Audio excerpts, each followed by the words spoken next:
A portion of this video is sponsored by GiveWell. A widescreen iPod with touch controls, a revolutionary mobile phone, and a breakthrough internet communications device. The most successful Apple product of all time isn't this.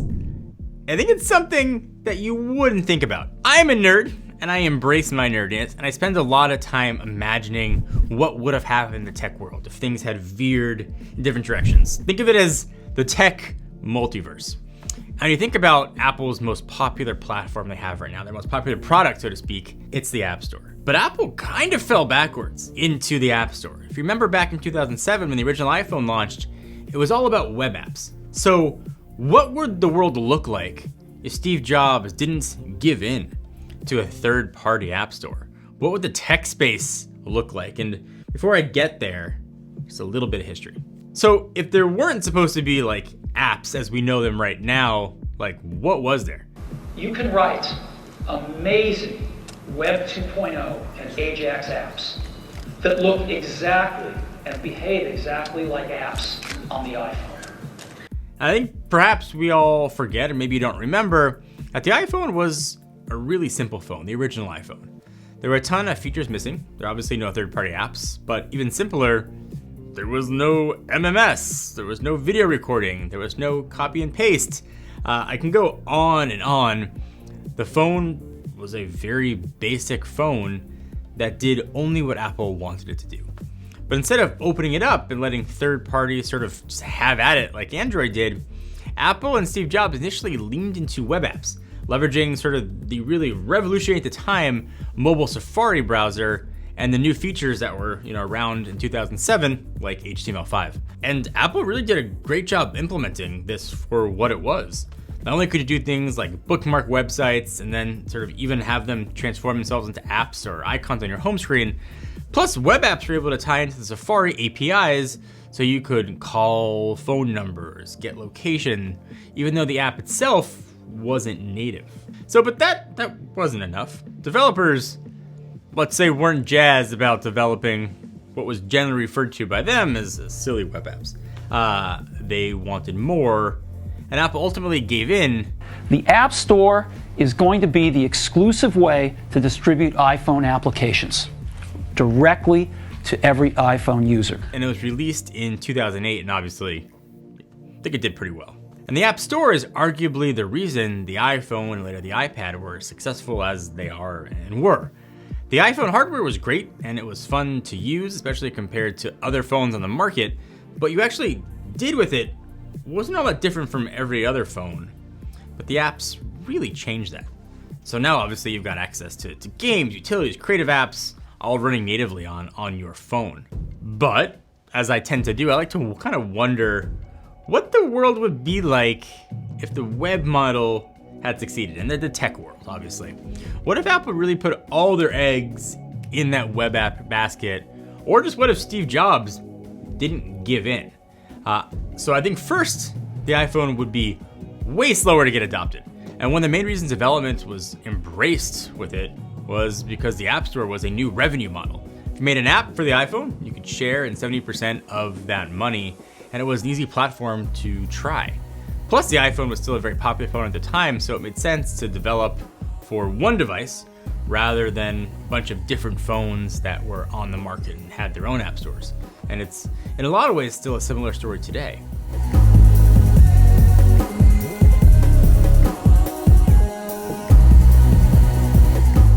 So, backing up to what if Apple never created the App Store, it'd be really hard to monetize your web app. And that's obviously the motivation behind a lot of these development houses.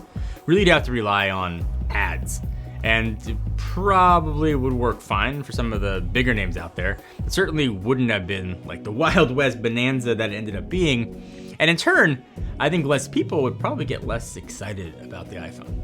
I do think, however, that web apps that were created would probably start to get more popular. And sort of as other phones started to run these advanced browsers, obviously like Android and then Windows Phone that came around, these web apps would automatically work on those phones, and the popular apps would work everywhere, not just on the iPhone. So that walled garden that Apple has tried really hard to cultivate and build would have some strong cracks in it, since the software portion would be missing. And because of this, think it'd be pretty easy to see a world where software like Windows Phone might have actually succeeded. And this was some of the best software when it came to UI, but the main reason that it didn't stick around was lack of apps. If I had all the apps of the iPhone on Windows Phone, I can tell you that I probably would have used Windows Phone, and I don't think I would have been alone there. And aside from the iPhone, the App Store has become a model for just a ton of Apple projects. And of course, obviously, the iPad leaked heavily on the App Store when it was released, and that became the most popular tablet in the world. And the SDK model of the App Store has been expanded to a ton of other areas too. We've got HealthKit, WatchKit, ARKit, HomeKit.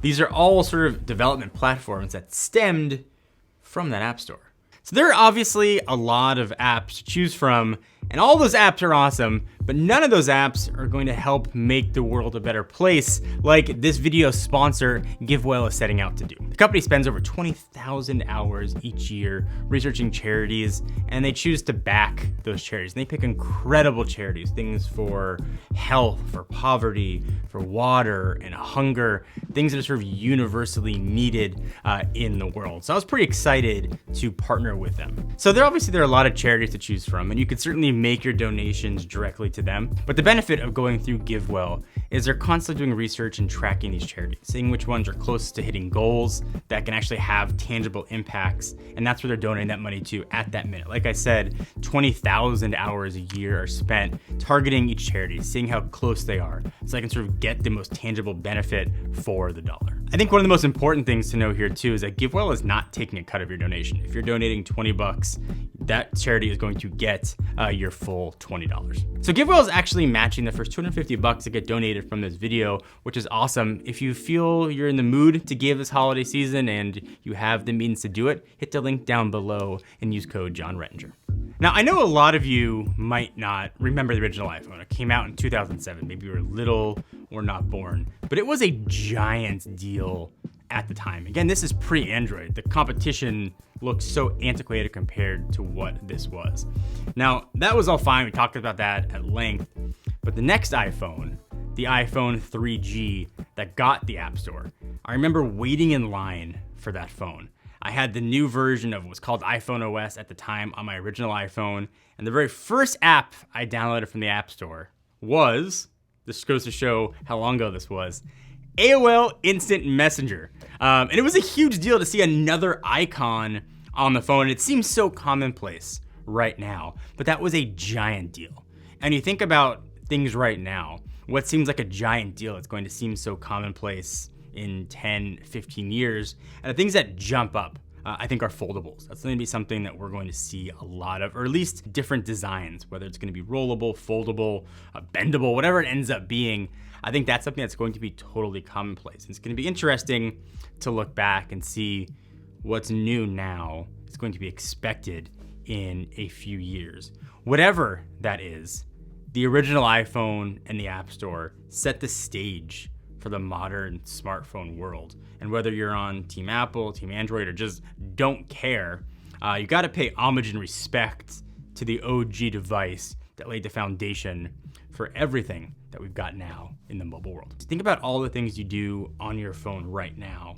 And I'd imagine most of them are app-based. Whether you're on iPhone or Android, it doesn't matter. Whether it's games, photo editing, video editing, social media, those are all third-party apps.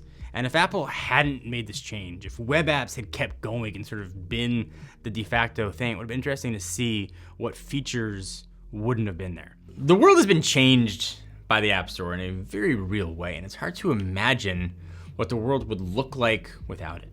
And I'm sure the answer is that some other company would have created it, and Apple's iPhone just wouldn't be as popular as it is. But it's still hard to think that Steve Jobs' original version of the iPhone without an App Store almost succeeded, and I think the tech world wouldn't have been the same.